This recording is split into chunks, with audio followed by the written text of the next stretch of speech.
আচার্য পার্শ্বং শৌচম স্থৈর্যমাত্ম বিনিগ্রহ। 7 নম্বর শ্লোকে বলা হয়েছে যে মানিত্য, নিজের মধ্যে শ্রেষ্ঠত্বের ভাব, নিজের মধ্যে শ্রেষ্ঠত্বের ভাব না থাকা, দম্ভভাব না থাকা, নিজেকে শ্রেষ্ঠ বলা ভাব যেন থাকা চাই না। এখানে ভগবান বলছেন যে নিজের মধ্যে শ্রেষ্ঠত্ব ভাব, যে আমি শ্রেষ্ঠ, যে আমি জ্ঞানী, আমি ধনী,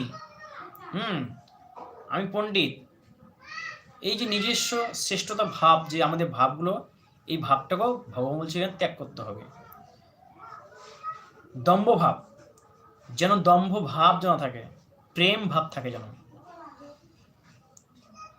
অহিংসা, অহিংসা হইতে হবে, হিংসা করা যাবে না।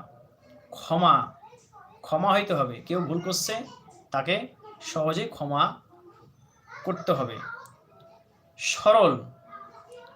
সরল হইতে হবে, চতুর হইলে হবে না, সৎ ব্যক্তি হইতে হবে, সরল হইতে হবে।